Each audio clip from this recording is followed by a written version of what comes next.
भज मन राधे गोविंदा, भज मन भज मन राधे गोविंदा, भज मन राधे राधे राधे राधे राधे गोविंदा, भज मन राधे राधे राधे राधे, भज मन यमुना तीर विहारी, भज मन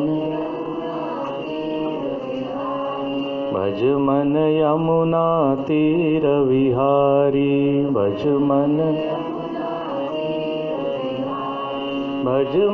राधे राधे राधे राधे राधे राधे राधे राधे राधे गोविंदा, भज मन राधे राधे राधे राधे राधे राधे राधे राधे, भज मन मुरली गान विहारी, भज मन मुरली गान, भज मन वृंदावन संचारी, भज मन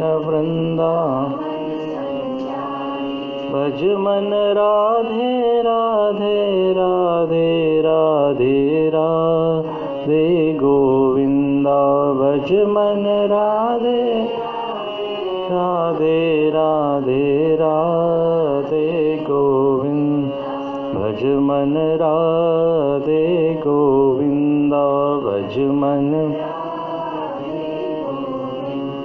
भज मन यमुना तीर विहारी, भज मन यमुना, भज मन गोवर्धन गिरिधारी, भज मन भज मन राधे राधे राधे राधे राधे राधे राधे राधे राधे गोविंदा, भज मन राधे राधे राधे राधे राधे राधे राधे गोविंदा, भज मन राधे गोविंदा, भज मन राधे गोविंदा। बोलिए राधावर कृष्ण चंद्र भगवान की, कृष्ण कन्हैया लाल की।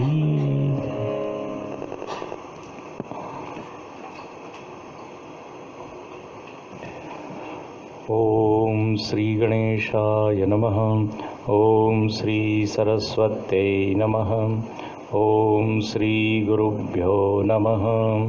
सदाशिवसमारम्भां शंकराचार्यमध्यमाम् अस्मदाचार्यपर्यन्तां वन्दे गुरुपरम्परां। समस्तजनकल्याणे निरतं करुणामयं नमामि चिन्मयं देवं सद्गुरुं ब्रह्मविद्वरम्। नीलाम्बुजश्यामलकोमलाङ्गं सीतासमारोपितवामभागं पाणौ महासायकचारुचापं नमामि रामं रघुवंशनाथम्।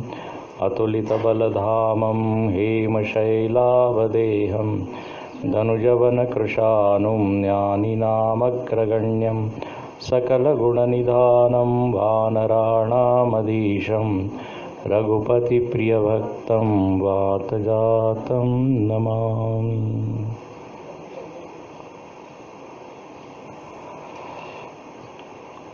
प्रभु श्री रामचंद्र जी माता शबरी के कुटिया में पधारे हैं और कुटिया में शबरी माता ने भगवान का बहुत ही भाव से स्वागत किया और केवल स्वागत ही नहीं बल्कि फल इत्यादि उन्होंने भगवान को समर्पित किए। उसके बाद संवाद शुरू हुआ भगवान का और शबरी माता का। जैसे हम देखते हैं भगवत गीता में भी क्या है, संवाद है। श्री कृष्णार्जुन संवादे, है ना। हर अध्याय के अंत में हम क्या बोलते हैं, ओम तत्सदिति श्रीमद्भगवद्गीतासु उपनिषत्सु ब्रह्म विद्यायां योगशास्त्रे, आगे बोलिए, श्री कृष्णार्जुन संवादे। ये बोले हम अध्याय बोलते ही नहीं तो आप कैसे पूछ रहे हैं हमसे? हमको मालूम ही नहीं है, तो फिर अध्याय पढ़ना चाहिए। तो हर अध्याय के अंत में है कि ये जो कुछ भी श्लोकों में बताया गया ये संवाद था। और संवाद में क्या होता है, एक व्यक्ति बोलता है, दूसरा सुनता है। श्रद्धा के वातावरण में जब वार्ता होती है तो उसको कहते हैं संवाद। और जहाँ श्रद्धा नहीं, प्रेम नहीं, जहाँ अभिमान की अभिव्यक्ति होती है वहाँ होता है विवाद या वाद। घर में संवाद होता है कि वाद होता है?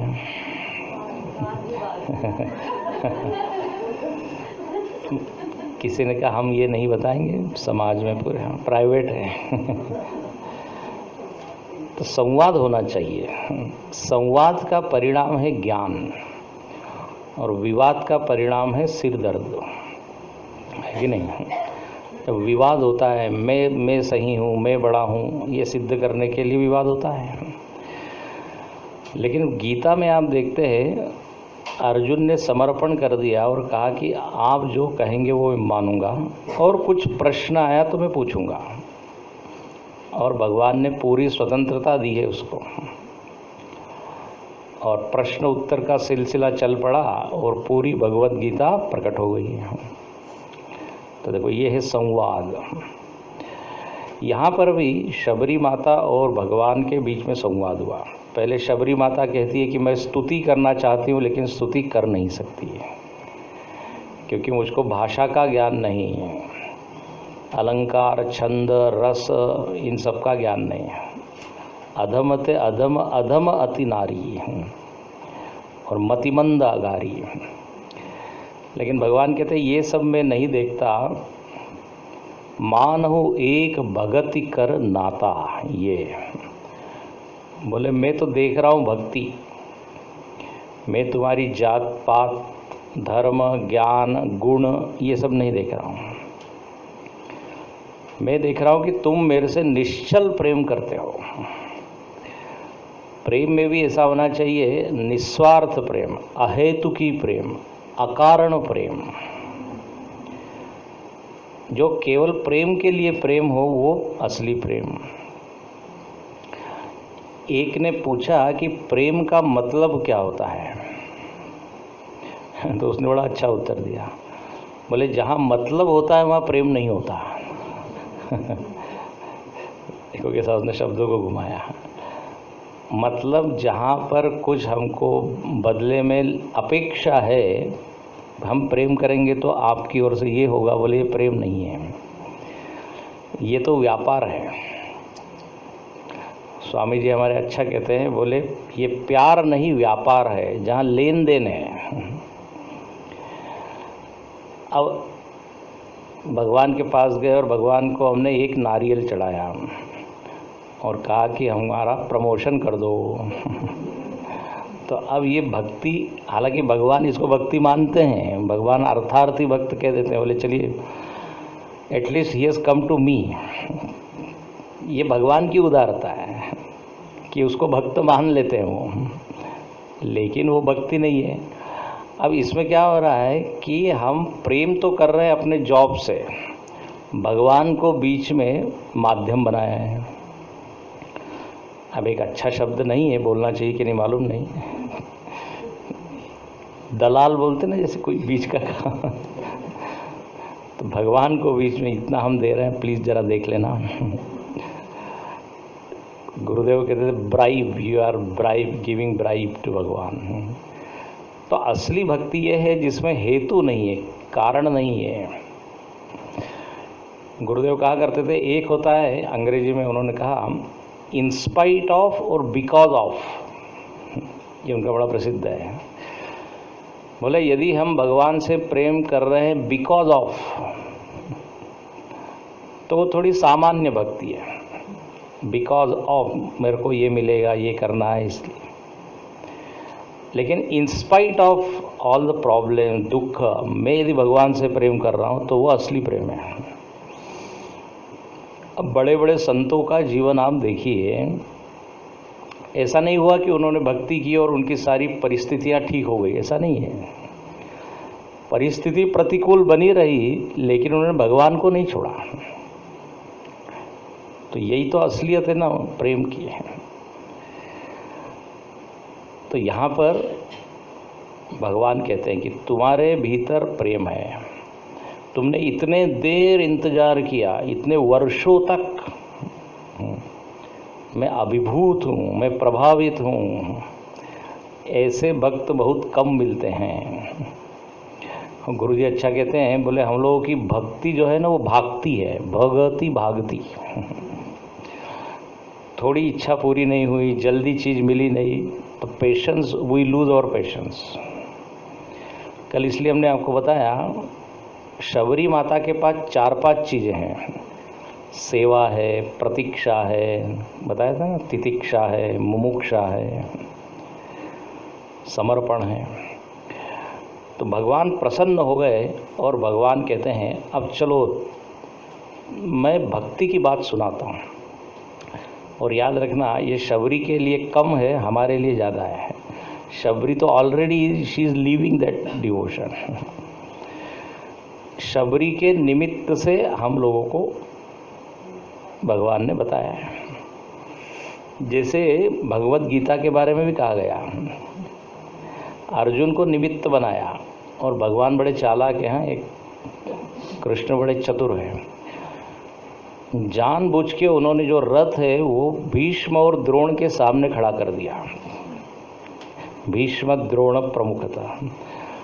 अब अपने गुरुजनों को देख के बेचारा अर्जुन एकदम, उसके तो हाथ पैर कांपने लगे, बोले ये क्या, इनके साथ जिस द्रोणाचार्य ने मुझको धनुष पे बाण कैसे रखना, कैसे चलाना, उसी के ऊपर बाण चलाना, मतलब ये धर्म है कि अधर्म है।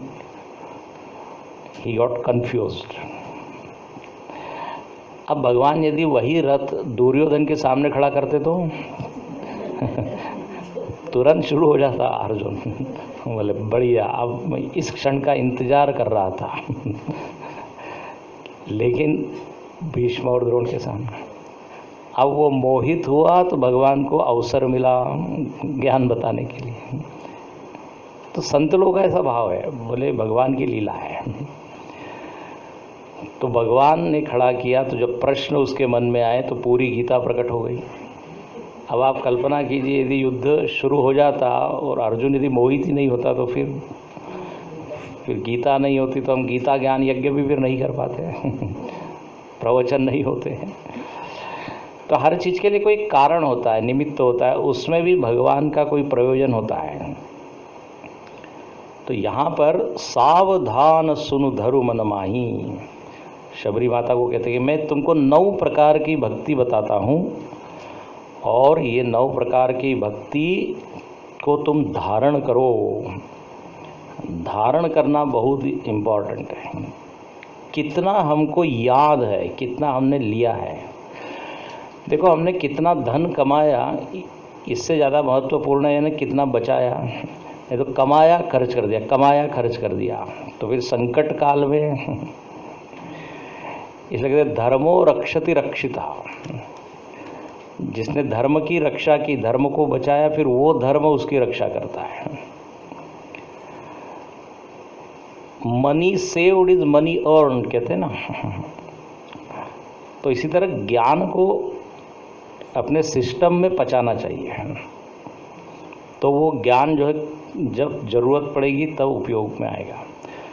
ये तो संस्कृत में एक श्लोक है, पुस्तकस्तातु या विद्या परहस्तगतं धनम कार्यकाले समुत्पन्ने नसा विद्या न तद्धनम। बोले ज्ञान यदि पुस्तक में है और धन यदि और कहीं पड़ा हुआ है, जब ज़रूरत है वो यदि उपलब्ध नहीं है तो फिर उस धन और उस ज्ञान का कोई फायदा नहीं। वो धन धन नहीं, वो ज्ञान ज्ञान नहीं। अब परीक्षा के हॉल में आप बैठे हो, पेपर सामने है और जो पढ़ा हुआ है वो कुछ याद ही नहीं आ रहा है। होता है ना ऐसा, परीक्षा के पहले सब याद है, बाद में सब याद है, लेकिन जहाँ याद आना चाहिए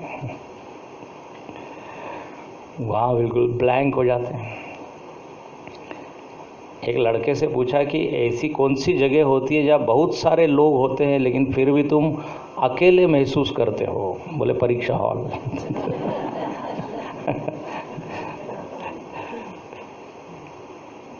तो जब ज़रूरत है तब यदि अवेलेबल नहीं है, इसलिए अवेलेबल ज्ञान होना चाहिए ना, और अवेलेबल तभी होगा जब आपने उसको पचाया है, याद रखा है। इसलिए ये बहुत महत्वपूर्ण आज्ञा है, धरु मन माही। श्रवण के बाद धारण होना चाहिए।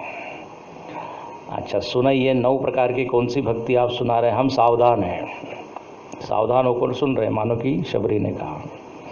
वो तो सावधानी थी, हमारे लिए भगवान ने बोला है, नहीं तो सावधानी हटी दुर्घटना घटी, होता है ना। तो चलिए 9 प्रकार की, कल हमने पहली भक्ति सुनाई थी, उसको फिर सुना देते हैं। नवधा भगति कहु तो ही पाही, सावधान सुनु धरु मन माही। प्रथम भगति संतन कर संगा, दूसरी रति मम कथा प्रसंगा। गुरुपद पंकज सेवा, तीसरी भगति अमान।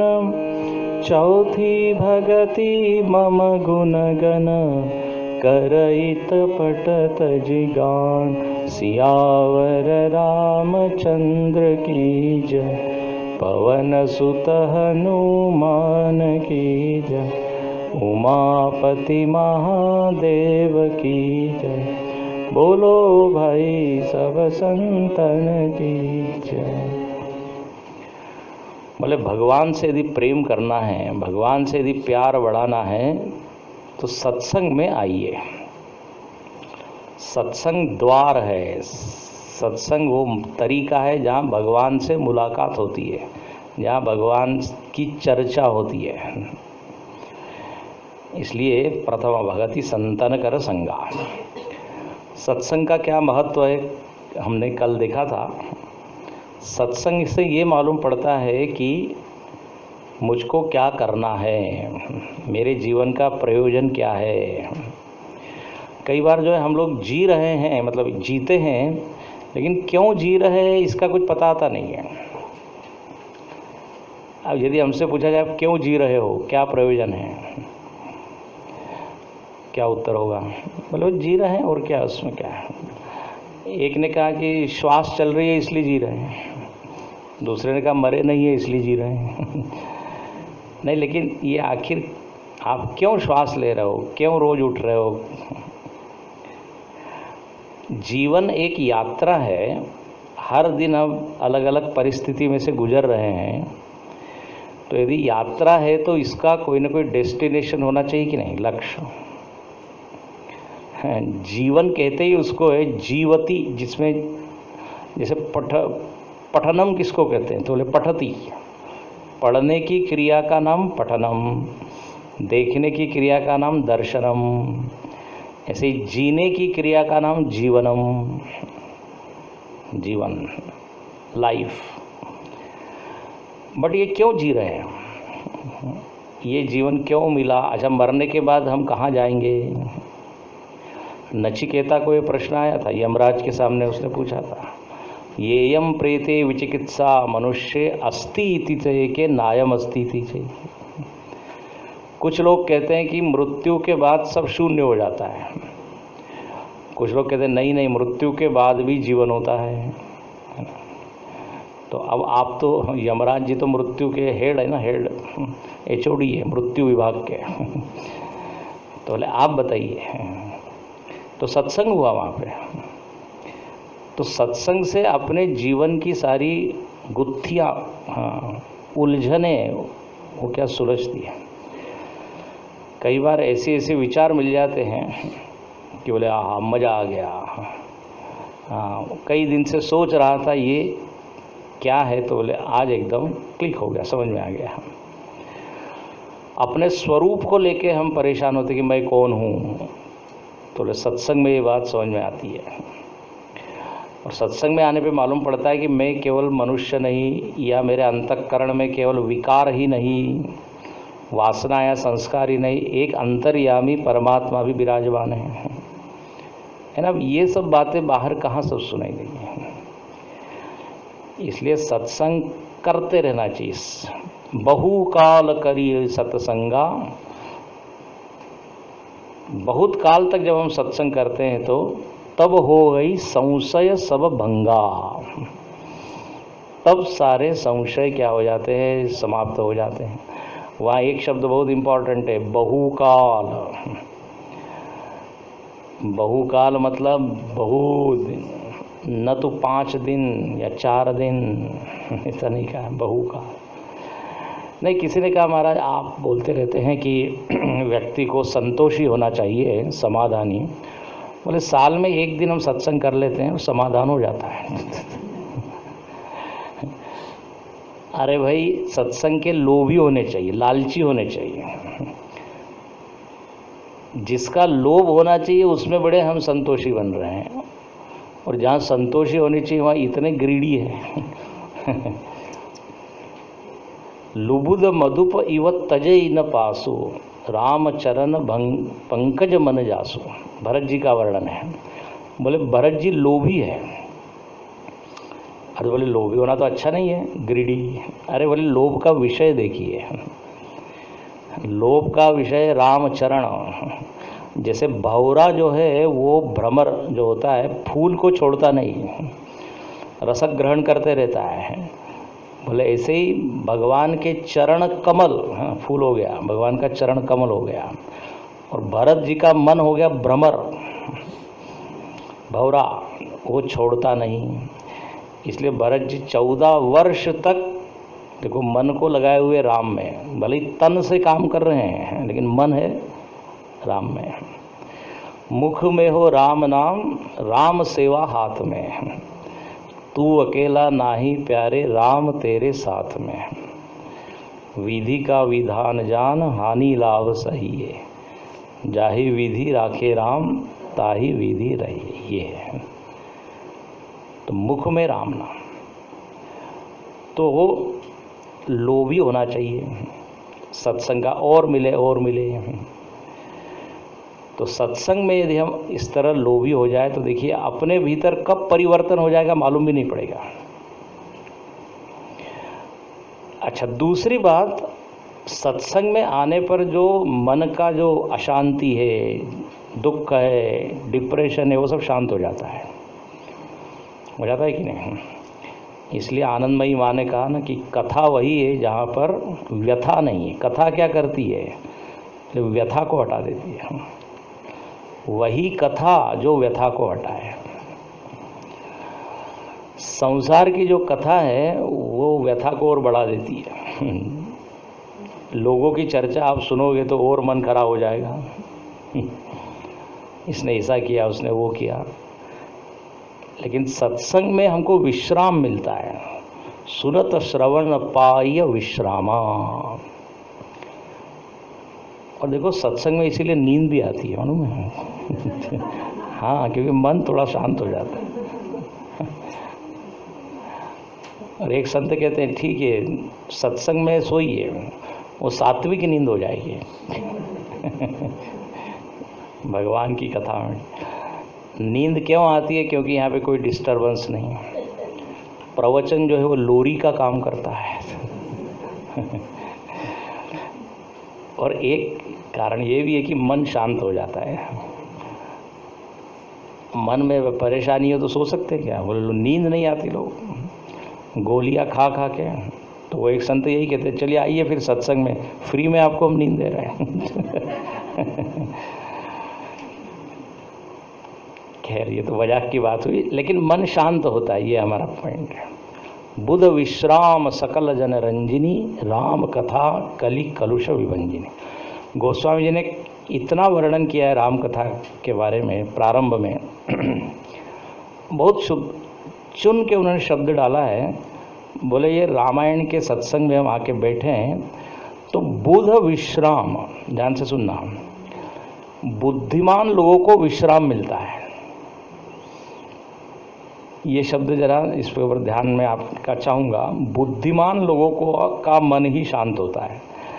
यदि कथा में आके बोर हो रहे हैं, हम बोर, विश्राम नहीं मिल रहा है, बोले श्रम हो रहा है, बोले कब खत्म होगा, तो इसका मतलब हम बुद्धिमान नहीं है। देखो, बुद्धिमान को विश्राम मिल रहा है, इसका मतलब जो बुद्धिमान नहीं है उसको श्रम हो रहा है। तो जो थोड़ा समझदार है, थोड़ा विचारवान है, बोले हाँ कुछ अच्छी बात ही चल रही है उसको, हाँ तो अच्छा लगेगा उसको। नहीं तो कहते हैं कि जो पापी व्यक्ति है उसको इसमें बिल्कुल रस नहीं आता। पाप जो है वो उसको उठाते, चलो उठो उठो। इसलिए बार बार कहा जाता है बहुत पुण्य किया होगा तभी हम यहाँ पे पहुँचते हैं। देखिए कितने लोगों को खबर दी गई, कितने लोगों ने व्हाट्सएप मैसेज पढ़ा होगा, लेकिन पहुँचे कितने लोग? तो सम रेयर वंस, जिनके पीछे कुछ पुण्य की पूंजी है। दो चीज़, पुण्य की पूंजी और भगवान की कृपा। बिनु हरि कृपा मिल ही नहीं संता, बिनु सतसंग विवेक न होई राम कृपा। बिना कृपा के हम यहाँ तक नहीं पहुँच सकते। पड़ोस का व्यक्ति नहीं आता, हमने तो खूब देखा, दूर से आएगा लोग 20 किलोमीटर 25 किलोमीटर, बहुत जगह देखा। फिर उसको कहते हैं ना दिया तले अंधेरा। तो कृपा एक बड़ा फैक्टर है, साथ में पुण्य है। पुण्य पुंज बिनु मिल ही न संता, जैसे अभी कहा है। और शंकराचार्य जी लिखते हैं अद्वैतवादी जो है कहते हैं 3 चीज़ें बिना कृपा के नहीं मिलती, मनुष्यत्वम, मुमुक्षुत्वम, महापुरुष संश्रय। मनुष्यत्व का अर्थ होता है मनुष्य होके मनुष्य जैसा जीना। नहीं तो मानव तो बहुत है लेकिन वो दानव की तरह जी रहे हैं। तो बोले अच्छा मनुष्य बनना ये कृपा है, लक्षण है, कृपा का लक्षण। बोले yes you are blessed one. ऐसे ही मुमुक्षुत्व, सुनने की इच्छा होना, मुक्ति की इच्छा होना, ये भी कृपा है। इसलिए वो लिखा है कि ईश्वर अनुग्रहादेव पुंसाम अद्वैत वासना। अद्वैत तत्व को जानने की इच्छा यदि आप में आई है तो ये बिल्कुल शुद्ध लक्षण है कि कृपा हुई है। और तो मनुष्यत्व, मुमुक्षा और तीसरी चीज़ है सत्संग, महापुरुष संश्रय। अब देखो हम लोग कृपा को कैसे नापते हैं? यदि लॉटरी खुल गई ना, अरे बोले भगवान की बड़ी कृपा है। पैसा मिल गया, इच्छा पूरी हो गई, बहुत कृपा है। लेकिन शास्त्रों में कृपा का लक्षण बताया, सत्संग मिला कि नहीं? सत्संग उसका लक्षण है। ठीक है, वो भी कृपा है, नो डाउट, बट ये विशेष कृपा है। कृपा में भी 2 है, एक सामान्य कृपा है और एक विशेष कृपा है। तो सामान्य कृपा तो है ही, अच्छा शरीर मिला है, खाने पीने को अन्न वस्त्र सब कुछ है। लेकिन कुछ भगवान की चर्चा सुनने को मिल जाए, ये स्पेशल ग्रेस, कृपा। एक ने बड़ा अच्छा कहा कि एक होती है रेस और एक होता है ग्रेस।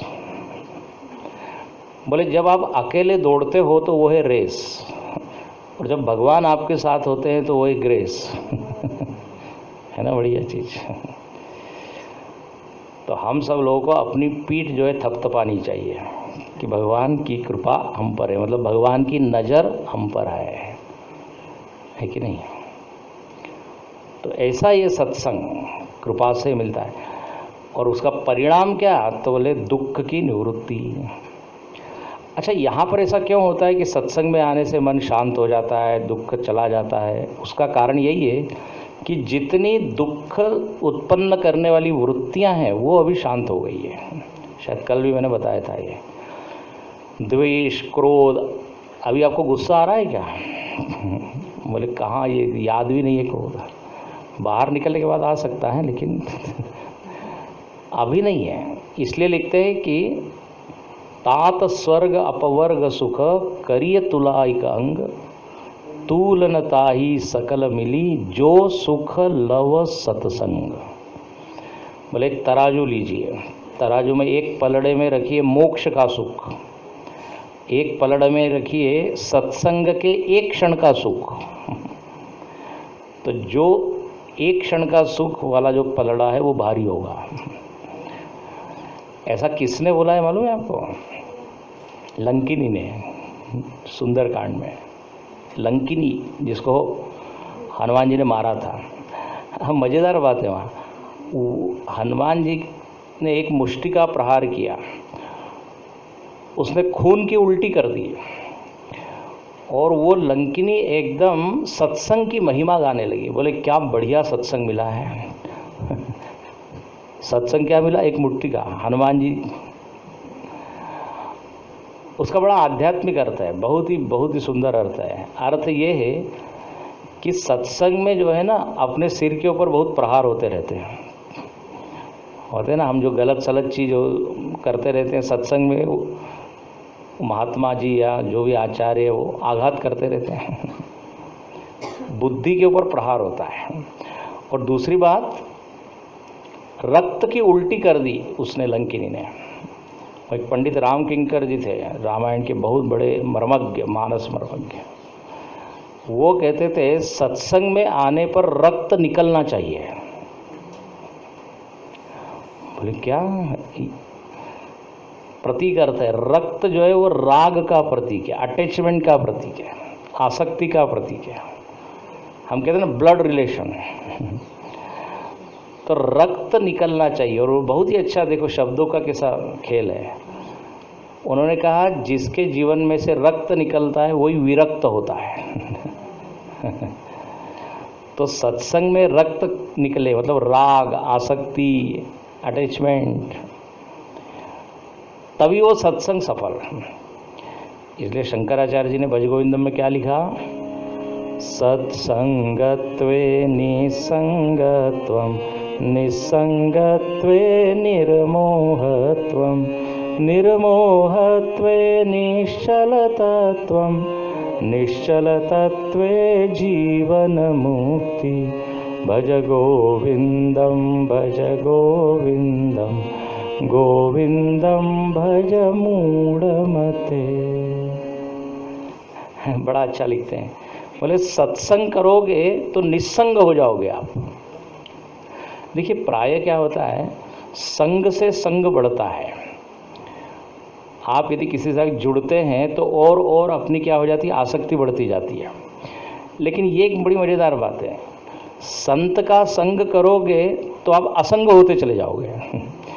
क्योंकि वो संत ऐसी बातें बताएगा कि आप धीरे धीरे निवृत्त होते चले जाओगे। इसलिए लिखते हैं सत्संग का परिणाम निस्संगता।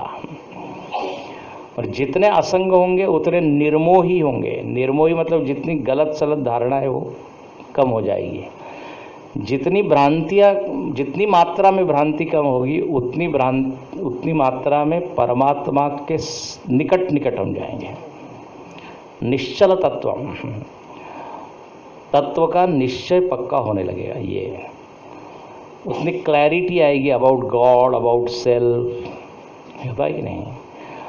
और फिर जितनी अधिक क्लैरिटी होगी फिर उतनी ही अधिक मुक्ति, हम बंधनों से मुक्त होंगे। तो इस तरह से सत्संग हमको ले जाता है मुक्ति तक। कल आपको हमने बताया अनेक बड़े बड़े लोगों ने भी सत्संग ही किया।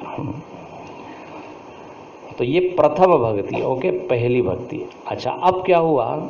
सत्संग हमने किया, भगवान से प्रेम बढ़ने लगा।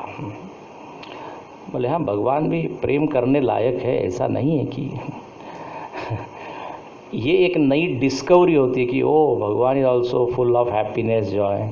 नहीं तो लोग क्या कहते हैं, भगवान मतलब क्या? इच्छा पूरी करने का एक माध्यम है, मनोकामना पूरी करने के लिए लोग जाते हैं। या भगवान की पूजा क्यों करते हैं? डरते हैं। कल बताया था, बोले नहीं नहीं, भगवान रमणीय हैं। रमणीय मतलब रमण करने योग्य, मीनिंग आप यदि उनका स्मरण करो, चिंतन करो तो रस आएगा, आनंद आएगा। नीरस नहीं है वो, बोरिंग पर्सनैलिटी नहीं है।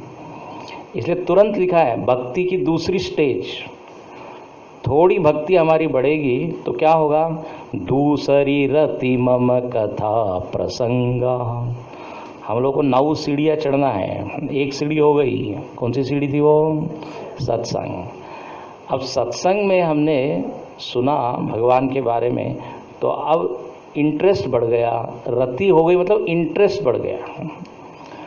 मतलब पहले केवल एक ही बार जाते थे, अब थोड़ा और ज़्यादा बार जाने लगे सत्संग में या क्लास में, होता है कि नहीं? रति बढ़ गई। अब दुनिया की चीज़ों में उतना रस आता नहीं, बोले थोड़ा हल्का हल्का लगता है। एक सेंटर पे हम गए तो वहाँ पे वो स्टडी क्लास चलता था, काफ़ी लेडीज़ थी वहाँ पे। वो सारी लेडीज़ बोली, पहले हम बोले कीटी पार्टी में जाते थे, कीटी पार्टी में। कीटी पार्टी में क्या होता है? किट पिट होती है केवल। लेकिन उन्हीं माताओं में से एक माता जी थी जो कि चिन्मय मिशन में थोड़ी बहुत आती थी पहले। तो धीरे धीरे वो जो ग्रुप था उसमें से 1-2 को वो लेके आए। बोले हाँ अच्छा होता है, ये कोई बोरिंग नहीं है, बेटर देन दैट। तो धीरे धीरे वो ग्रुप जो है वो स्वाध्याय मंडल में कन्वर्ट हो गया। होता है नहीं तो बोले फिर अब दूसरी चीज़ें उतने मज़े नहीं आती हैं। नहीं तो क्या चर्चा करते हैं? ज्वेलरी, कपड़े, हाँ यही सब चीज़ होती है। वो अखंडानंद जी महाराज कहते रहे, बता रहा था ना वहाँ, 3 चीज़ों की चर्चा हम करते रहते हैं। दुकान, हाँ बोलिए, मकान और पकवान। किसी भी पार्टी में चले जाइए तो बस यही सब विषय हो रहा है। दुकान मतलब प्रॉपर्टी, ज़मीन जायदाद। मकान, दुकान मतलब बिजनेस। कितना टर्नओवर है, कितना प्रॉफिट है, कितना ये। और तीसरा मतलब पार्टी में मेन्यू क्या है, पकवान। घर में भी आप देखिए इन्हीं सब चीज़ों पर चर्चा होती है। लेकिन जब हमारी वृत्ति सूक्ष्म हो जाती है, अंतःकरण का लेवल ऊंचा हो जाता है, तो फिर वो चीज़ें इतनी एंजॉयबल नहीं रहती। अब हमको ज़रा बढ़िया क्वालिटी का विचार चाहिए, होता है क्या? जैसे आप अच्छी किताबें यदि पढ़ने लग जाए तो जो हल्के फुल्के जो नॉवेल्स है वो कुछ रेलवे स्टेशन पे जो मिलते हैं, चलती ट्रेन में मर्डर, ऐसे ऐसे कुछ होता है ना, फांसी का फंदा, भागता भूत, काली छाया। जहाँ आपकी बुद्धि थोड़ी मैच्योर हो जाती है तो फिर हमको फिर ऊंची चीज़ चाहिए। इवन म्यूज़िक, संगीत, जिसको क्लासिकल संगीत अच्छा लगता है, शास्त्रीय संगीत, उसको बाकी संगीत बड़ा हल्का लगता है, बोर हो जाता है। अब आजकल तो ऐसे ऐसे संगीत है कि बिल्कुल कान फूट जाए एकदम, ढान ढम ढान, उसको बोलते हैं कान फोड़ू संगीत। जिसको सुन के आप स्थिर नहीं रह सके, आपको उठना ही है और आपको नाचना ही है। रजोगुणी इतना ज़बरदस्त है उसमें। लेकिन जैसे जैसे आपको गहरा संगीत सुनने को मिले, तो इसको बोलते रति। तो मन को भी स्वाद चाहिए, अच्छा अच्छा अच्छा अच्छा। हम लोग देते नहीं है ना, बात ये है। कई लोगों को मालूम ही नहीं कि इतना बढ़िया ज्ञान है जो कि जीवन को आनंद से भर सकता है। इसलिए उपनिषद में आया है, श्रवणायापि बहुवीर यो न लभ्य। दे हैव नो आइडिया कि कुछ ऐसा सूक्ष्म ज्ञान है, और रामायण में भी इतनी कुछ सूक्ष्म बातें हैं। आधे लोगों को लगता है कि हमको तो रामायण मालूम ही है, तो फिर क्यों जाए। हाँ, लेकिन जब आते हैं अरे ये सब भी है, तो जैसे जैसे उसका मज़ा मिलता है उसमें वो डूबते चले जाते हैं। या अनुराग चित्त की गति न समझे कोई, जो जो बूढ़े श्याम रंग त्यों त्यों उज्जवल होए। जैसे जैसे आप शाम में डूबते हो आपकी चादर उजली हो जाती है। तो यह रति रमणम, जैसे उपनिषद ने कहा आत्मक्रीड़ आत्मरति है ना, गीता में भी लिखे, बोले वो रमता कहाँ है, स्वयं में आत्मज्ञानी है, उसको रमने के लिए अब कोई चीज़ नहीं चाहिए। देखिए हम लोगों की बात ऐसी है, भगवान हमको थोड़े देर के लिए अच्छे लगते हैं, हमेशा के लिए भगवान नहीं। रमने के लिए हमको विषय ही चाहिए। रमणीय है ये जरा इतने जल्दी समझ में आती नहीं बात, लेकिन भक्त लोग उसी में रमते हैं। कई लोग पूछे आप बोर नहीं हो जाते दिन भर बस यही राम राम राम? तो उन्होंने बड़ा अच्छा उत्तर दिया, बोले मछली जो है पानी में है ना, मछली से पूछो तुम बोर नहीं हो जाती, पानी में ही बस अपनी रहती हो, थोड़ा फॉर ए चेंज जमीन पे आओ जरा। मछली क्या कहेगी, मेरा सब कुछ पानी ही है कि नहीं? मछली जल की रानी है, और क्या है, जीवन उसका पानी। हाथ लगाओ डर जाती, बाहर निकालो मर जाए। कल आपको उदाहरण दिया था, सुखी मीन जही नीरा गाता। भक्तों के लिए भगवान ही वो पानी की तरह है, उसी में डूबते रहते हैं, उसी में रमण करते रहते हैं। तो दूसरी रति मम कथा प्रसंगा, श्री प्रहलाद जी का चरित्र भागवत में आता है। क्वचित नृत्यति, क्वचित हंसती, क्वचित गायती, कभी वो मुस्कुराते, कभी ध्यान करते, कभी नाचते हैं। ये एक क्षण भी छोड़ नहीं पाते भगवान को। वो कहते हैं, बोले मुझको ऐसा लग रहा है, लगता है कि मैं सतत भगवान के आलिंगन में हूँ, भगवान ने मुझको हक किया हुआ है। और इसी कारण वो हिरण्यकश्यपु के कितने भी अत्याचार हुए कोई प्रभाव नहीं हुआ उन्हें। होलिका जल गई है ना, होलिका को वरदान तो था कि आग से वो जलेगी नहीं, लेकिन उल्टा हो गया, प्रहलाद बच गए और होलिका जल गई। तो होलिका ने कंप्लेंट की ब्रह्मा जी से, बोले ये कैसे हो गया, आपने तो कहा था हम जलेंगे नहीं। ब्रह्मदेव ने बड़ा अच्छा कहा, ब्रह्मा जी ने, उन्होंने कहा हमने ये वरदान आपको सेल्फ डिफेंस के लिए दिया था, किसी को मारने के लिए नहीं दिया था। आपने उसका उपयोग किया मारने के लिए, तो हमने वो ले लिया वापस। तो कहने का अर्थ है जहाँ भगवान में रमण है, फिर वहाँ कोई बाधा नहीं, वहाँ मन एक अलग ही स्थिति में पहुँचता है। इसलिए गुरुणापि दुखे न विचाल्यते, भारी से भारी दुख आने पर भी वो व्यक्ति विचलित नहीं होता। सारे भक्तों के जीवन में आप ये देख लीजिए। तो दूसरी रति, रमना आना चाहिए। बोले अब ये विकारी लोगों की क्या चर्चा सुने, विकारी लोगों की या स्वार्थी लोगों की, या अब हमको ऐसे व्यक्ति की चर्चा सुनना है जिसको सुन के हमारा मन का लेवल स्तर ऊंचा हो जाए। इसलिए सत्संग के पहले अपने मन को देखिए, सत्संग के बाद में अपने मन को देखिए। ये ऐसा ही है जैसे स्नान के पहले अपने आप को देखिए और स्नान के बाद देखिए। स्नान के बाद वी फील फ्रेश ना, हम थोड़े बेहतर हो गए ये लगता है, और तुरंत मन में आता है जरा 2 मिनट भगवान के सामने बैठे या जप करें या ध्यान करें। जो थोड़ा भी सात्विक होगा उसके मन में यही विचार आएगा पहले कि स्नान करके हम क्या करें, पूजा करें, कुछ जप करें। स्नान से भी सात्विकता आ जाती है थोड़ी देर के लिए। तो ऐसे ही ये सत्संग है, जैसे स्नान में शरीर का स्नान होता है, यहाँ पर बुद्धि का स्नान होता है कि नहीं? इसलिए ये करते रहना चाहिए। बोले हाँ, साल में एक बार नहा लेते हैं। दूसरी रति मम कथा प्रसंग। अब चलिए तीसरी भक्ति क्या है? गुरुपद पंकज सेवा। तीसरी भगति अमान। चौथी भगति मम गुणगन करई कपट तजी गान।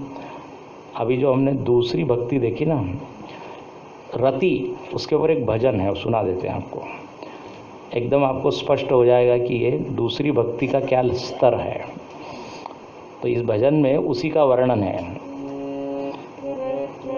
मुझे है काम ईश्वर से, जगत रूठे तो रूठन दे। मुझे है काम ईश्वर से, जगत रूठे तो रूठन दे। कुटुंब परिवार सुतदारा, माल धन लाज लोकन की। कुटुंब परिवार सुतदारा, माल धन लाज लोकन की। प्रभु का भजन करने में, प्रभु का भजन करने में, अगर छूटे तो छूटन दे। मुझे है काम ईश्वर से, जगत रूठे तो। बैठ संगत में संतन की, करूँ कल्याण मैं अपना। बैठ संगत में संतन की, करूँ कल्याण मैं अपना। लोग दुनिया के भोगों में, मौज लूटे तो लूटन दे। लोग दुनिया के भोगों में, मौज लूटे तो। प्रभु का ध्यान करने की, लगी दिल में लगन मेरे। प्रभु का ध्यान करने की, लगी दिल में लगन में। प्रीत संसार विषयों से, अगर छूटे तो छूटन दे। प्रीत संसार विषयों से, अगर छूटे तो। धरी सिर पाप की मटकी, मेरे गुरुदेव ने झटकी। धरी सिर पाप की मटकी, मेरे गुरुदेव ने झटकी। वो ब्रह्मानंद ने पटकी, अगर फूटे तो फूटन दे। वो ब्रह्मानंद ने पटकी, फूटे तो फूटन दे। मुझे है काम ईश्वर से, जगत रूठे रूठन दे। मुझे है काम जगत रूठे तो रूठ, है ना ये जो अभी वर्णन किया हुआ है।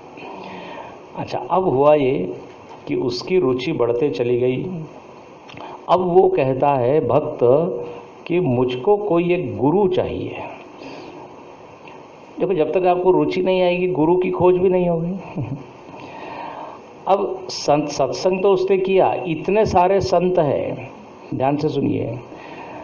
संत और गुरु में एक फर्क है। गुरु संत ही होता है, लेकिन वो जब संत अपना हो जाता है, मेरा हो जाता है, उससे एक संबंध स्थापित हो जाता है, तो वो हो जाता है गुरु।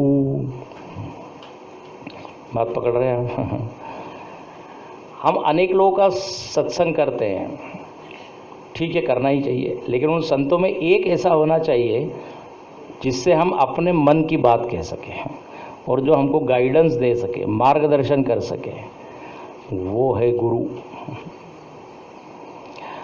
अच्छा, संत आपको बताएगा, आप मानो या न मानो, ये उसमें थोड़ा फ्रीडम होता है, लेकिन गुरु की बात फिर हमको स्वीकार करनी ही पड़ती, करनी ही चाहिए, क्योंकि अब वो हमारे हैं।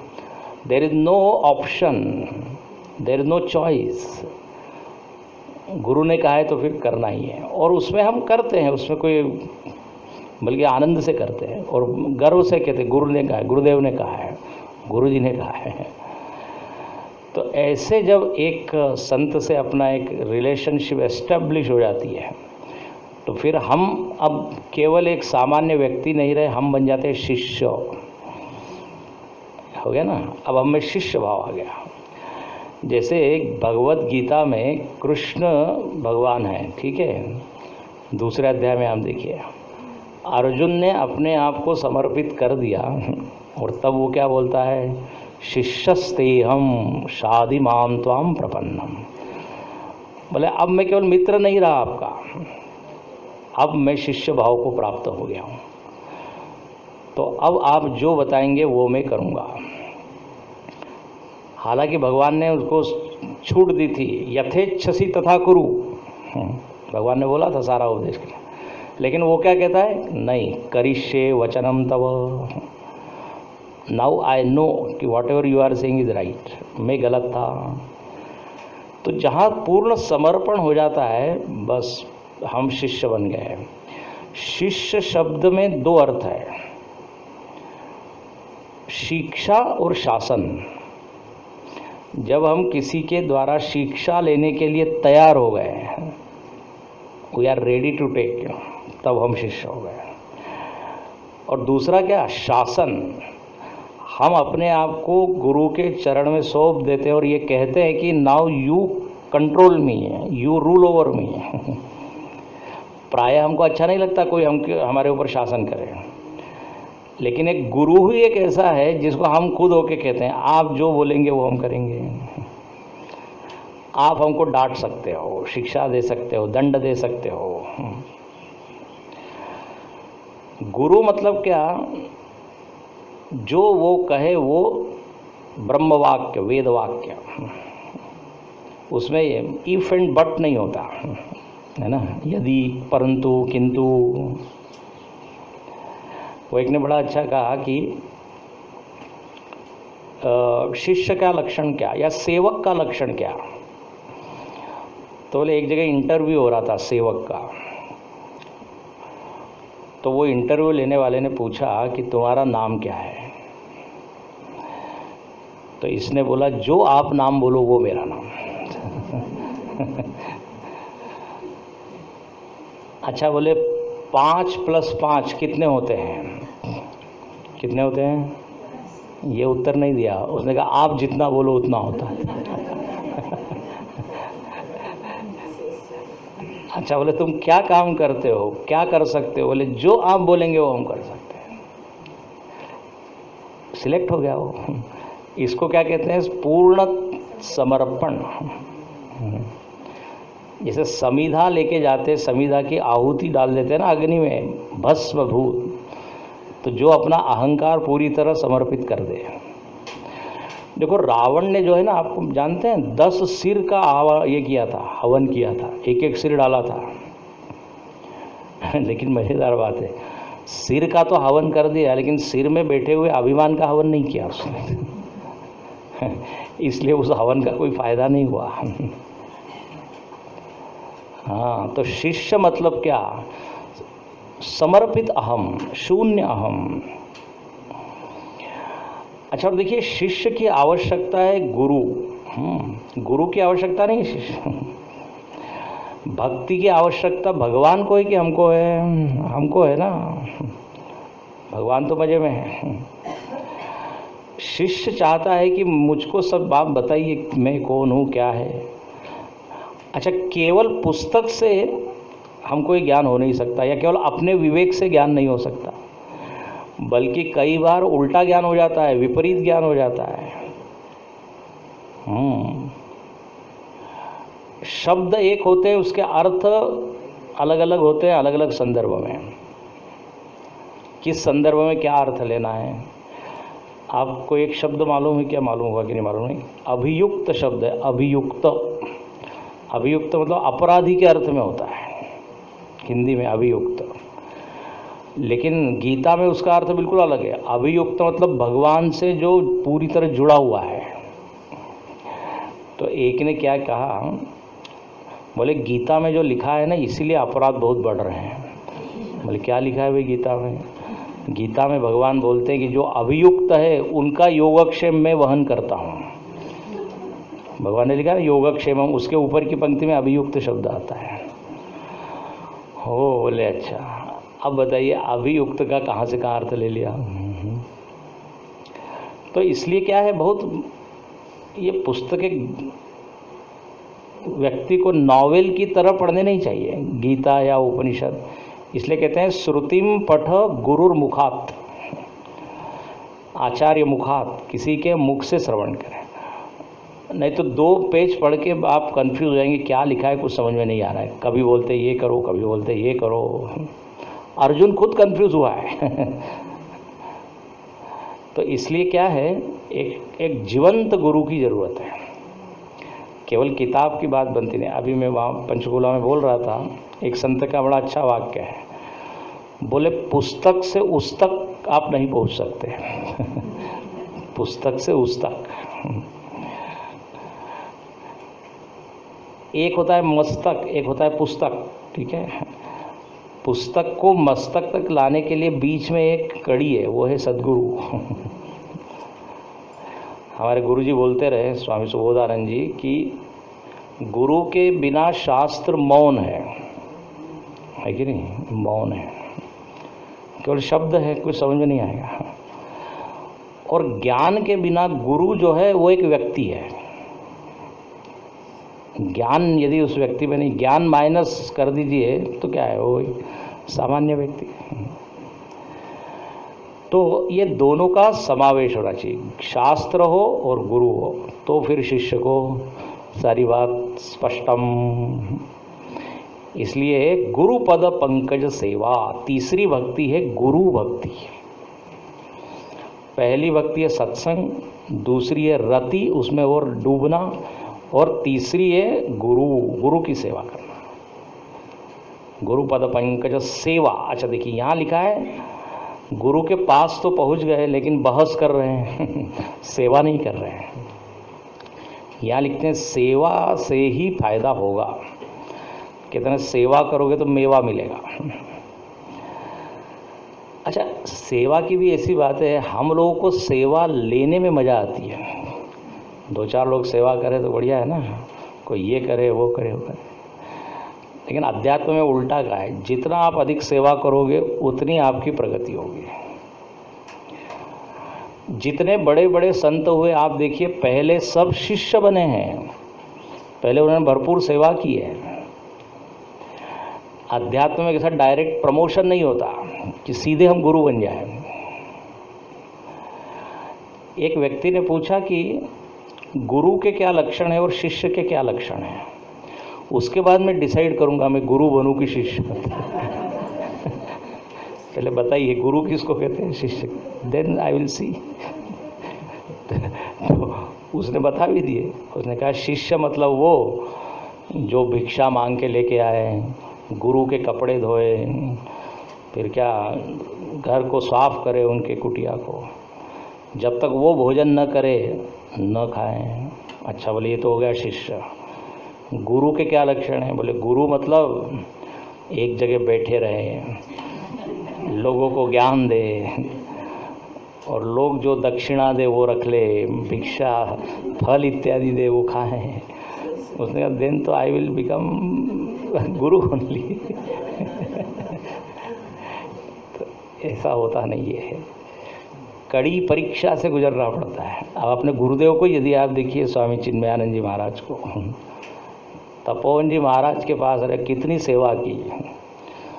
सुबह 4 बजे ठंडे पानी में नहाना है, फिर भिक्षा मांग के लाना है, फिर भिक्षा यदि वो दें तो फिर लेना है, उनके वस्त्र धोना है, मतलब बहुत कठिन रहे। तो सेवा से ही आगे प्रगति होती है। अच्छा, सेवा मतलब मत समझना कि हम गुरु के ऊपर बड़ा उपकार कर रहे हैं। सेवा मतलब इसमें हमारा उपकार है। देखो, गुरुजी ने एक बहुत अच्छी बात कही कि आप जब गुरु की सेवा करते हो तो गुरु के निकट रहते हो।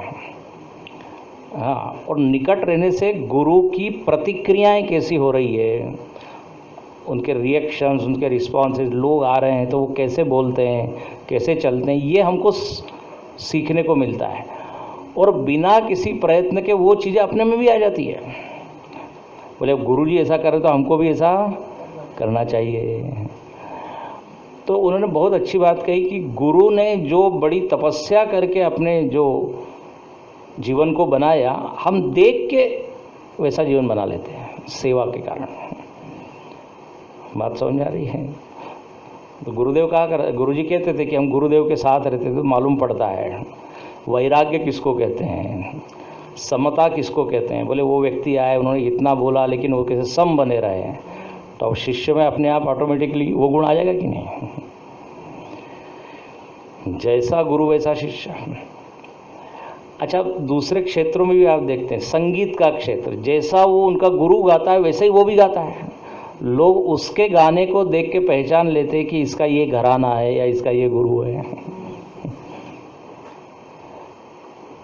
तो सेवा के कारण एक निकटता मिलती है, निकटता के कारण सब चीज़ हम सीख लेते हैं। इसलिए सेवा करने में हिचकिचाना नहीं चाहिए।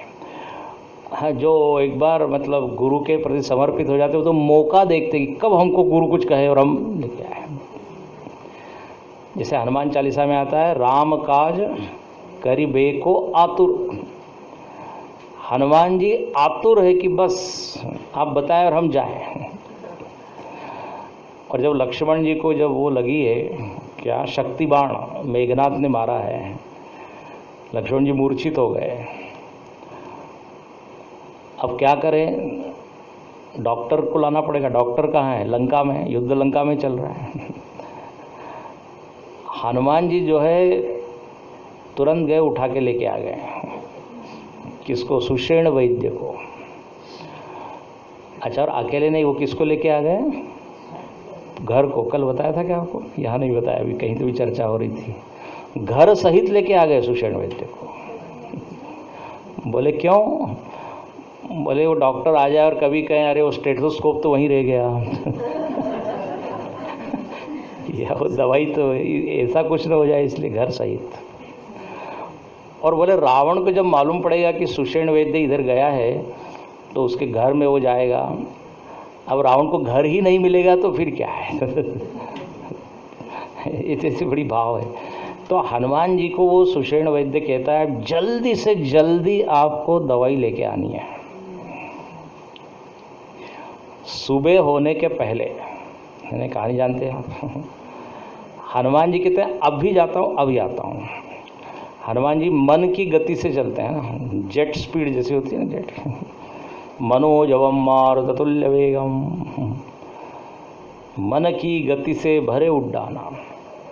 और हनुमान जी ने ऐसा कहा है कि बोले कितनी देर में आऊँगा मैं?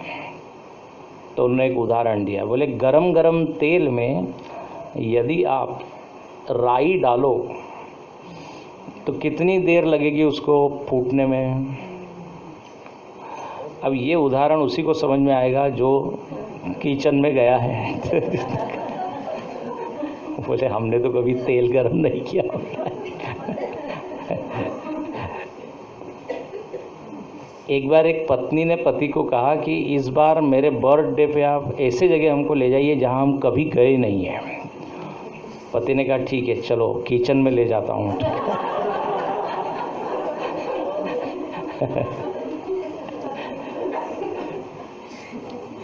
तो उदाहरण में ये दे रहा था कि गरम तेल में राई जितनी देर, उतनी देर में जाके आता।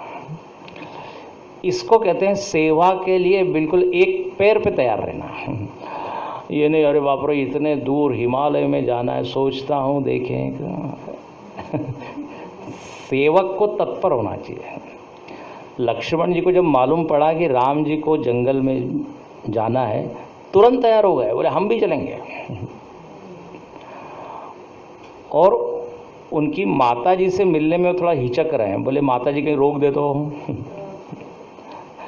लेकिन उनकी माता जी एक कदम आगे, वो कहने लगी जरूर जाओ, राम जी वन में तुम्हारे लिए ही जा रहे हैं कि तुम उनकी सेवा कर सको। और लक्ष्मण जी की जो पत्नी है उर्मिला, वो भी ऐसी है, उन्होंने भी नहीं रोका। बोले अरे तुम क्यों जा रहे हो, तो राम जी को कहा है जाने के लिए, रोका नहीं। और ऐसा कहते हैं 14 वर्ष के बाद जब वापस आए राम जी लक्ष्मण जी, तो अब आप जरा बताइए लक्ष्मण जी से जब उर्मिला मिली होगी तो पहला वाक्य क्या बोला होगा? 14 साल के बाद एक पत्नी मिल रही है पति से, सामान्य व्यक्ति क्या बोलता है, आई वॉज मिसिंग यू ऐसा होता है ना। लेकिन कहते हैं वहाँ पर उर्मिला जी ने क्या वाक्य बोला है, बोले तुम्हारे रहते हुए, लक्ष्मण जी को बोला, तुम्हारे रहते हुए सीता जी का हरण कैसे हुआ। मतलब आपने थोड़ी ड्यूटी ठीक से नहीं की, कुछ कहीं भी मिस्टेक हो गए। मतलब ये लक्ष्मण जी का जो परिवार है ना, स्वयं लक्ष्मण जी, माता जी और पत्नी, तीनों के तीनों सेवक हैं। और वह सुमित्रा जी ने कहा है कि वह माता नहीं है जो अपने बेटे को भगवान के सेवा में न लगाए, ऐसा लिखा है। उसके बजाय वो माता नहीं होती तो अच्छा होता, ऐसा भागवत में भी ऐसा लिखा है, गुरुर न सस्यात् जननी न सा स्यात्। जो अब सामान्य भाषा में इसको क्या बोलेंगे, जो अपने बेटों को बेटियों को संस्कार न दे, अरे बोले उनका माता पिता होना व्यर्थ है। ऐसा आजकल तो ये सब बहुत ज़रूरी है। तो सेवा एक ऐसी चीज़ है जिससे सेव हुए जो है ना, जिसकी आप सेवा कर रहे हैं, वो खुश हो जाता है। और जब खुश होता है तो उसमें से आशीर्वाद निकलते हैं, शुभ इच्छा निकलती है, ब्लेसिंग्स निकलते हैं। इसलिए सेवा का मौका छोड़ना नहीं चाहिए। तो गुरुपद पंकज सेवा, अब इसके ऊपर खूब चर्चा हो सकती है। गुरु चरणाम्बुज निर्भर भक्ता संसाराद चिराद भव मुक्ता। शंकराचार्य जी कहते हैं भज गोविंदम के अंतिम श्लोक में, बोले गुरु चरणों के आप निर्भर भक्त बन जाइए। निर्भर भक्त मतलब सब कुछ मेरे गुरु ही है, तन मन धन से मैं आपका हूँ, ये भाव। देखो सेवा कैसी करनी चाहिए, इसका एक उदाहरण देता हूँ। शायद आपको न मालूम हो, क्योंकि महाराष्ट्र के संत का उदाहरण है।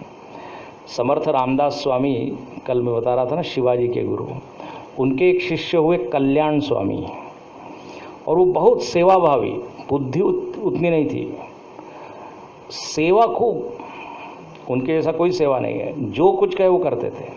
अब हुआ है कि जो दूसरे शिष्य थे ना रामदास स्वामी के, रामदास स्वामी गुरु, उनके ये शिष्य कल्याण, बहुत सारे शिष्य थे। अब देखिए जो सेवा करता है नेचुरली उधर थोड़ा झुकाव होता ही है ना। घर में भी आप देखते हैं यदि एक माता पिता के 5 बच्चे हैं और जो आज्ञा मानता है, थोड़ा प्रेम उधर होता ही है। तो कल्याण के प्रति समर्थ रामदास स्वामी का थोड़ा प्रेम।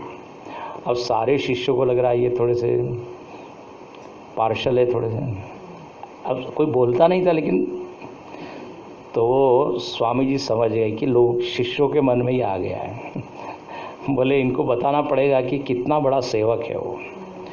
तो उन्होंने एक दिन, बड़ी मज़ेदार बात है, एक दिन वो रो रहे थे स्वामी जी, सब शिष्य आए, बोले क्या हो गया क्या हो गया। बोले देखो कितना बड़ा फोड़ा हो गया, फोड़ा हो गया था, उसको ऐसा लपेटा था उन्होंने। वास्तव में फोड़ा नहीं था, बढ़िया आम था, आम बांधा था उन्होंने, और ऐसा लग रहा था जैसे कोई सूज गया हो पे, चिल्ला रहे हैं बचाओ बचाओ। सारे शिष्य दौड़ के आए, क्या हो गया गुरुजी, क्या हो गया। बोले देख नहीं रहो। अरे शिष्य बोले अभी हम दवाई लेके आते हैं, कुछ इंजेक्शन लेके आते हैं, कुछ टेबलेट लेके आते हैं। वो स्वामी जी बोले इसकी कोई दवाई नहीं है, इसकी तो एक ही दवाई है कि इसमें बहुत पस हो गया है, पस। कोई इसको पी जाए ना तो वो फिर ठीक हो जाएगा, लेकिन एक बात है जो पिएगा वो मर जाएगा, क्योंकि बड़ा विषैला है ये। अब जब ये शिष्यों ने सुना तो शिष्य कहते हैं गुरुजी मैं आता हूँ 2 मिनट में, जरा मैं 5 मिनट में आता हूँ। तो एक एक करके सब, लेकिन वो कल्याण स्वामी जो है सीधे गए, उन्होंने उनके घुटने पर जहाँ होता एकदम मुंह लगाया, पीने लगे। दूसरे शिष्य दूर से देख रहे हैं, जरा आप देखते हैं इसकी क्या होता है। वो तो कुछ नहीं, बड़े आराम से पी रहा है और मुस्कुरा रहा है, और गुरु जी कह रहा है वाह बहुत बढ़िया है, तो बहुत बढ़िया। एक एक शिष्य सब वापस आए पास में, बोले ये क्या नज़ारा है। कल्याण स्वामी से पूछा भाई आपने पिया, वो तो बड़ा विषैला था ऐसा। बोले काय का विषैला, वो तो आम रस था बढ़िया सा। तब शिष्यों की आंख खुली हुई, हाँ देखो वो मरने के लिए तैयार था, उसको भी नहीं मालूम क्यों क्या। ये है सेवा। सेवा कैसी होनी चाहिए, तो उदाहरण दिया है रामायण में। जैसे हाथ होता है ना, यदि कोई सिर पे चोट करें तो हाथ पहले आगे आता है। हाथ चोट स्वीकार करने के लिए तैयार होता है, बोले मैं सिर को बचाऊंगा। ये है सेवा, सेवक का गुण। तो बोले ये भक्ति है। गुरुपद पंकज सेवा तीसरी भक्ति। और जब ऐसा होता है तो फिर गुरु उसको ज्ञान देते हैं, उपदेश देते हैं, और जब उसको सारा ज्ञान मिल जाता है तो चौथी भक्ति आती है उसमें, बहुत सुंदर। ये बिल्कुल देखो विकास, जैसे एक फूल विकसित होता है ना, ऐसे ही वो भक्त विकसित हो रहा है। चौथी भक्ति क्या है, तो बोले चौथी भगति मम गुणगन करई कपट तजी गान। अब बोले चौथे लेवल पर आके वो गान करता है। गान मतलब गाना, और इसका सरल अर्थ है गान मतलब एक्सप्रेस करता है, वो अभिव्यक्त करता है जो उसने गुरु से श्रवण किया, अब उसको वो प्रकट करता है। अच्छा, गान के दो तीन अर्थ है। गान मतलब एक तो है कीर्तन करना, भाई भगवान की चर्चा सुनी तो भगवान के गुणगान वो करने लगा। आपने सुना ना, एक होती है कीर्तन भक्ति, श्रवणम कीर्तनम विष्णु स्मरणम, तो कीर्तन भक्ति। चैतन्य महाप्रभु कीर्तन करते हैं, मीराबाई कीर्तन करती है, तुकाराम महाराज कीर्तन करते हैं। कीर्तन शब्द का अर्थ होता है भगवान के कीर्ति का गान, उसको कहते कीर्तन। रामकृष्ण परमहंस बड़ा अच्छा बोलते थे, बोले कीर्तन शब्द को उल्टा कर दीजिए, कीर्तन नर्तकी। कीर्तन का उल्टा क्या होगा, नर्तकी। नर्तकी मतलब नाचने वाली है। अपने शास्त्रों में जो माया है ना, माया, उसको नर्तकी कहा है, जो हमको नचाती है खूब। माया खलु नर्तकी बिचारी। तो रामकृष्ण परमहंस बड़ा अच्छा कहते हैं, बोले ये नर्तकी के कारण आप परेशान हो। बोले हाँ बहुत परेशान है, माया महाठगनी हम जाने, हम उसके ट्यून पर डांस कर रहे हैं।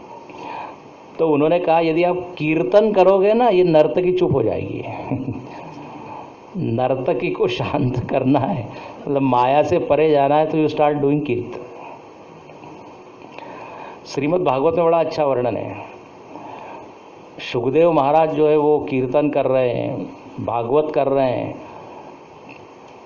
तो वहाँ पे भगवान स्वयं आके नाचने लगे, ऐसा वर्णन है। रसलंपटाहा, अनेक गुरु ऋषि मुनि लोग वहाँ पे आ गए। रसलंपट, रसलंपट मतलब खूब जो सत्संग में रुचि लेते हैं, इंटरेस्ट लेते हैं, वो सब आ गए।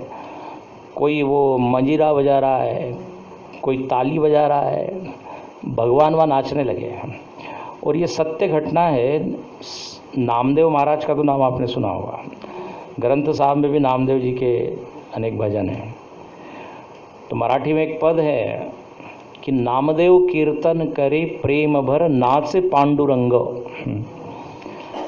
जब नामदेव जी कीर्तन करते थे तो पांडुरंग स्वयं नाचते थे, और इतने वो मदमस्त हो गए, भगवान के लिए कहा कि गड़ला पीताम्बर, उनका पीताम्बर ही गिरने लगा भगवान का। फिर भी वो तल्लीन है, बोले विठ्ठल विठ्ठल विठ्ठल।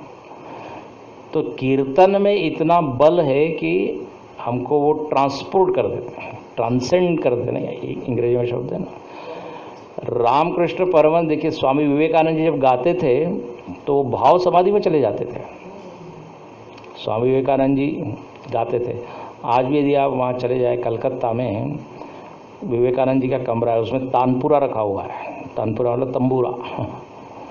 विवेकानंद जी बड़ा अच्छा ध्रुपद गाते थे, भजन गाते थे। वो तो सुनाते बोलते ही थे रामकृष्ण गाओ नरेंद्र। कीर्तन भक्ति है एक। तो कीर्तन के लिए पहले श्रवण होना चाहिए।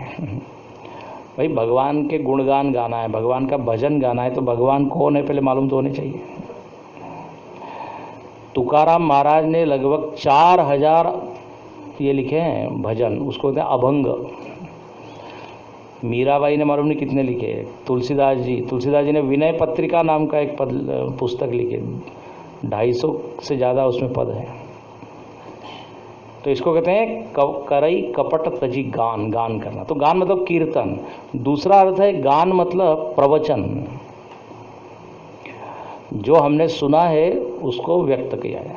हम लोग जो वेदांत कोर्स करते हैं सिद्धवाड़ी में या बम्बई में, तो वहाँ पे 4-6 महीने सुनाने के बाद फिर कहते बोलो 2 मिनट बोलो, 5 मिनट बोलो। हाँ, प्रवचन। ये प्रवचन भी एक बड़ी साधना है। प्रवचन के कारण क्या होता है, मनन होता है, और अपनी ही जो उलझन है, गलत जो हमने समझा है वो क्लियर होता है। देखो ऐसा होता है, सुनते वक्त हमको लगता है हमको सब समझ में आ रहा है। अच्छा जब उनको कहा जाए समझ में आ गया, हाँ आ गया, जरा बोलो, तो ब्लैंक हो जाते हैं। इसलिए ये जो बोलना है, ये देखिए लोगों के लिए कम होता है, स्वयं के लिए ज़्यादा है। इसलिए उपनिषद ने कहा है स्वाध्याय प्रवचनाभ्याम न प्रमदितव्यम। प्रवचन में प्रमाद मत करो, जरूर करो। इसको सरल भाषा में कहे तो शेयरिंग योर थॉट्स कहते हैं। तो शुरुआत में तो बड़ा कठिन होता है। जो एक श्लोक बोलना है तो उसके लिए फिर 7 दिन दिए जाते हैं। 7 दिन में तैयार करो, चलो। नींद नहीं आती, वो श्लोक ही घूमते रहता है जहाँ। इसलिए ये बोलना है, फिर ये बोलना है, फिर ये कोटेशन देना है, फिर ये चुटकुला सुनाना है यदि सुनाना हो तो, या इस तरह से विचार करना है ना। ये फिर हमारा ध्यान कहीं लगता ही नहीं। तो हो गया कि नहीं अपने आप मनन। इसलिए बहुत काम की चीज़ है। इसलिए गुरुदेव कहा करते हैं कि आप लोग ये ज्ञान यज्ञ के बाद एक स्वाध्याय मंडल शुरू कीजिए। अभ्यास मंडल कहते हैं या स्टडी ग्रुप कहते हैं। So what ever you heard you must share with you. तो उसमें समझ में आएगा कि हमने जो समझा है वो सही है कि नहीं। तो ये है गान करना, तो ये हुआ प्रवचन। तीसरा है चर्चा करना। देखो कीर्तन करना भी गान है, प्रवचन करना भी, और चर्चा करना आपस में। अच्छा यहाँ पे एक शब्द डाला है, उसको देख के हम पूर्ण करें। चौथी भगति मम गुण गण करई कपट तजी। ये कपट तजी, कपट छोड़ के गान करना। कपट मतलब क्या होता है? हाँ, चालाकी। कपट मतलब होता है छिपाना, बोलना कुछ, कथनी और करनी में जो अंतर होता है उसको कहते हैं कपट। बोल रहे हैं कुछ लेकिन कर रहे हैं कुछ उल्टा। और ये अब बोलना नहीं चाहिए, लेकिन राजनीति में नेताओं के जीवन में खूब दिखने को, बोलते कुछ है करते कुछ है। ये करते कुछ ही नहीं है, बोलते खूब है। एक के बाद आश्वासन दे रहे, ये होगा वो होगा। अब एक व्यक्ति ने कहा कि हमने आपके सारे ये वादों पर विश्वास किया और आपने तो कुछ किया ही नहीं।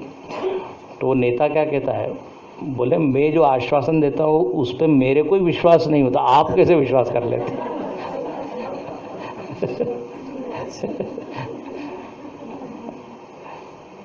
तो ये कपट हो गया कि नहीं? लोगों को झांसे में, है ना, झांसा शब्द है, धोखे में रखना। तो बोल रहे हैं कुछ, कर रहे हैं कुछ। कपट यहाँ पे अब गान करने में कपट क्या?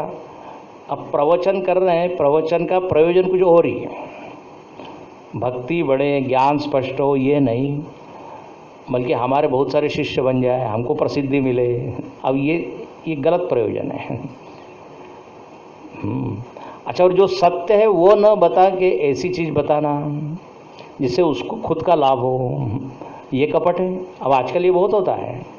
शास्त्र का सत्य नहीं बता रहे हैं, शास्त्र में जो लिखा है, हाँ, जो सावधान श्रोता होता है ना, जो सतर्क, जिसने खूब सत्संग किया वो पकड़ता है, बोले ये अपनी प्रसिद्धि के लिए कर रहे हैं। तो कपट के बहुत प्रकार हैं। करई कपट तजिया, जिसके ऊपर विश्वास नहीं है वो आप लोगों को बता रहे हो और आपका ही विश्वास उस पर नहीं है, ये कपट हो गया। एक व्यक्ति ने बड़ा भाषण दिया, क्या बोले, बैंगन की सब्जी नहीं खानी चाहिए। बैंगन की सब्जी नहीं खानी। बड़ा उसने, घर में आया, बड़ी भूख लगी थी, पत्नी ने भोजन बनाया, वो कहता है अरे बैंगन नहीं बनाया। तो पत्नी ने कहा अभी तो आप 1 घंटा वो भाषण करके आए। बोले वो लोगों के लिए था मेरे लिए नहीं, मेरे को। तो अब देखिए, खुद के जीवन में कुछ है, प्रकट कुछ कर रहा है। हिंदी में एक कहावत है ना, जैसे मुंह में राम बगल में छुरी, ये कपट हो गया। देखिए, पट का अर्थ होता है वस्त्र। वस्त्र क्या करता है, ढाकता है ना, आवृत्त करता है शरीर को। ऐसे ये जो गलत विचार है, ये सत्य को छिपाकर और कुछ जो कपटी होता है वो ये करता है। तो यहाँ पर कहते हैं आप निश्चल मन से बस भगवान की खुशी के लिए कीर्तन करें। हो गया, ये चौथी भक्ति। अब 5वीं भक्ति क्या है, तो शबरी माता कहती है अब आखिरी दिन बताइए। मंत्र जाप मम दृढ़ विश्वास। कल जरूर आइए, अंतिम दिन है। मंत्र जाप, जाप के ऊपर कल देखेंगे। 5वीं भक्ति है जप करना। देखो, उसने पहले सत्संग किया, सत्संग के कारण उसकी रति, इंटरेस्ट बढ़ गया, बढ़ने के कारण गुरु को उसने खोजा, गुरु मिल गया, गुरु ने ज्ञान दिया, भजन सिखाए, शास्त्र सिखाए, तो अब वो उसको उसमें आनंद लेने लगा। अब उसके बाद वो कहता है मुझको और गहरी साधना बताइए। तो गहरी साधना कौन सी? जप, सुमिरन, मंत्र जाप। ये निवृत्ति परक साधना है। सत्संग में, कीर्तन में तो बहुत सारे लोग हैं, लेकिन जप में तो आप अकेले हैं। तो जप क्या करना चाहिए, कैसे करना चाहिए ना, ये 5वीं भक्ति है। इसको मैं पढ़ लेता हूँ, कल हम देखेंगे। मंत्र जाप मम दृढ़ विश्वासा, पंचम भजन सुवेद प्रकाशा, छठदम शील विरति बहुकर्मा, निरत निरंतर सज्जन धर्मा, सातव सम मोहिमय जगदेका, मूते संत अधिक करी लेखा, आठव जथा लाभ संतोष, सपने हूँ नहीं देखई पर दोषा। ठीक है। ओम पूर्णमद पूर्णमिदं पूर्णात् पूर्णमुदच्यते, पूर्णस्य पूर्णमादाय पूर्णमेवावशिष्यते। ओम शांति शांति शांति। हरि ओम। श्री गुरुभ्यो नमः। हरि ओम। अच्छा, कल एनवलप दिए नहीं क्या आपने? आप दें। 1-2 मिनट आपका मैं समय लूँगा। आप में से कितने लोग हैं जो चिन्मय मिशन के किसी कार्यक्रम में पहली बार आए हैं? हाथ उठाइए। पहली बार। जिसको चिन्मय मिशन ज़्यादा मालूम नहीं है, ठीक है। चिन्मय मिशन की स्थापना परम पूज्य गुरुदेव स्वामी चिन्मयानंद जी महाराज ने की है ना, जिनके फ़ोटो लगे हुए हैं पीछे भी। तो इन्होंने 1952 में इसकी स्थापना की और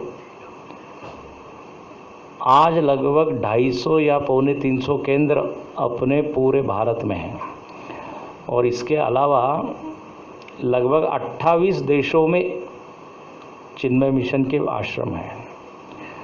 भारत के बाद सबसे ज़्यादा अमेरिका में लगभग 40 आश्रम हैं। इंग्लैंड में है, ऑस्ट्रेलिया में है, साउथ अफ्रीका में है, बहुत सारी जगह हैं। तो बहुत बड़ी ये संस्था है। और लगभग अपने 90 चिन्मय विद्यालय हैं, 90 ही है ना, 90 से लगभग ज़्यादा थोड़े से चिन्मय विद्यालय, और कॉलेजेस हैं लगभग 9-10 कॉलेजेस। एक अपना हरिद्वार में ही है, यहाँ पर अपने राकेश जी हैं, साधना जी है। तो अनेक ऐसे एजुकेशनल इंस्टीट्यूशन हैं। ऐसे ही एक हॉस्पिटल है बेंगलोर में। उसके अलावा हिमाचल प्रदेश में अनेक गांवों में अपने काम हो रहे हैं, सामाजिक उद्धार गांव में, लगभग 200 गांव में, तमिलनाडु में, उड़ीसा में। तो Chinmaya mission not only spiritual organisation, cultural, educational, social, सभी दृष्टि से बहुत काम कर रही है। पूज्य गुरुदेव स्वामी जी ने, स्वामी चिन्मयानंद जी ने इसको बनाया, और एक बहुत बढ़िया बात उन्होंने की, वो मतलब कि वेदांत कोर्स शुरू किया उन्होंने।